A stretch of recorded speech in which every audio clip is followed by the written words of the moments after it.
네, 안녕하세요. JB입니다. 어제 증시가 정말 멀미나는 변동성을 보여주다가 결국 플러스로 마무리됐습니다. 어제는 실업률과 각종 고용 관련 지표가 나왔는데 이게 굉장히 혼란스럽게 나왔습니다. 그래서 많은 분들이 이 부분을 이해하는데 어려움을 겪고 계시는 것 같아서 제가 여러분들이 좀 더 이해하기 쉽게 설명을 해드리도록 하겠습니다. 자, 일단 어제 실업률은 전월보다 그리고 예상치보다도 더 높게 3.7이 나왔습니다. 우리 모두가 바랬던 부분입니다. 자, 그런데 비농업 취업자 수가 26만 1000명으로 예측치보다 한참 더 높게 나왔어요. 정말 이럴 거면 월가 애들의 예측 자료라는 게 의미가 있나 싶을 정도로 많이 차이가 났습니다. 막 6만 명이 차이 나고 이랬으니까요. 그래서 이 부분에서 다들 되게 헷갈리셨을 거예요. 아니 이게 가능한 건가? 일자리가 더 늘었는데 어떻게 실업률이 더 올라갈 수가 있지? 라는 생각이 다들 드셨을 텐데요. 이게 왜 그러냐면요. 일반적으로 많은 분들이 실업률에 대한 개념을 잘못 이해하고 계시기 때문에 그렇습니다. 많은 분들이 실업률 수치를 단순히 이런 식으로 계산한다고 생각해요. 고용된 직장이 없이 일자리가 없이 그냥 집에서 놀고 있는 사람들 쫙 조사해서 수치화 시켜놓은 것, 이렇게만 생각을 하다 보니까 이게 지금 어제 나온 수치들이 이해가 될 수가 없는 거예요. 이 계산법대로라면 취업자 수가 늘면 당연히 실업률도 줄어야 되거든요. 근데 실업률은 저렇게 조사하는 게 아니고요. 어떻게 조사를 하냐면 밖에 나가서 일을 하고는 싶지만 일자리를 못 구해서 어쩔 수 없이 집에서 쉬고 있는 사람의 수치를 집어넣는 겁니다. 그래서 이런 결과가 나온 거예요. 주로 우편이나 전화를 돌려서 이걸 조사를 하는데요. 주로 이런 식으로 처음에 물어보겠죠. 귀하는 현재 일자리를 가지고 계십니까? 가지고 있지 않다면 현재 구직 활동을 하고 계십니까?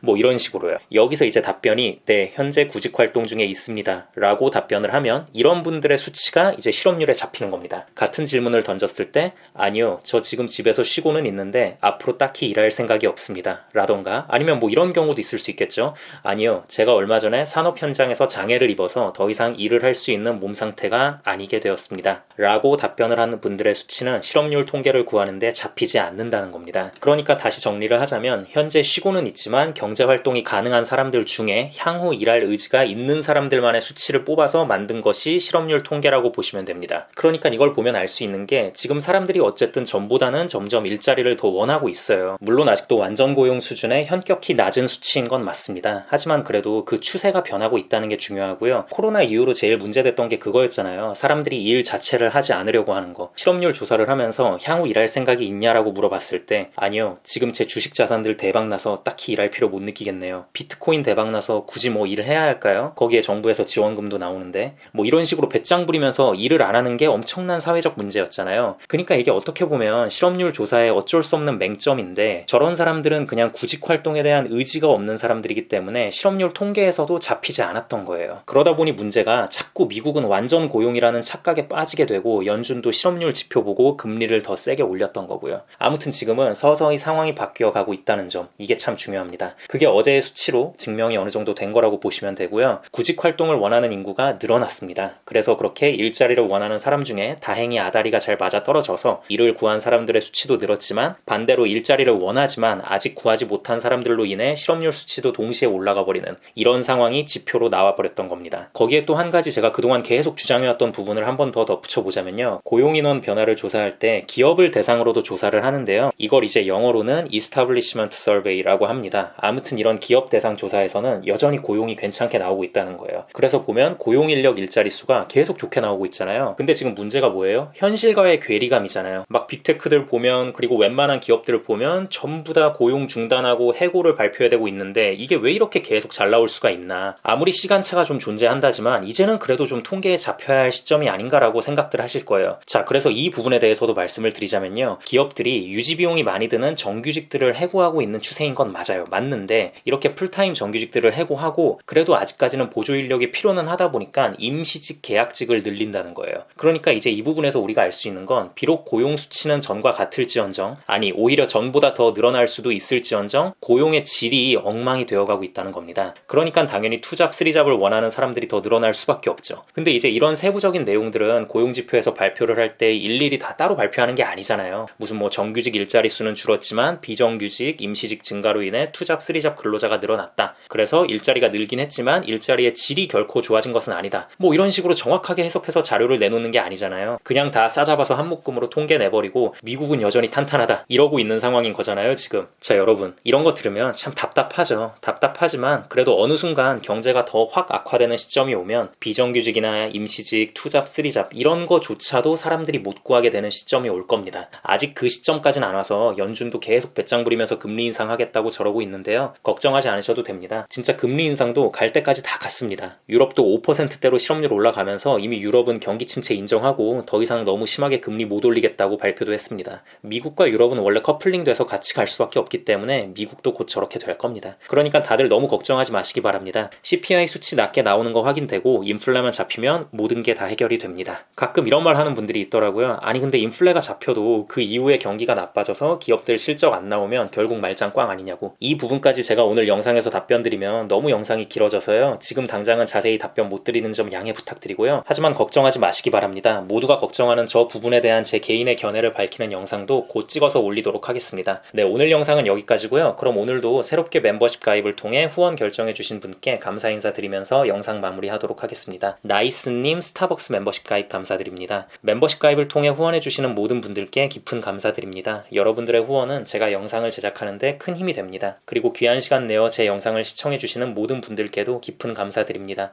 단 한 명의 낙오자 없이 여러분들의 장기 투자 성공을 위한 멘탈 케어 영상 제작에 끝까지 최선을 다하겠습니다. 감사합니다.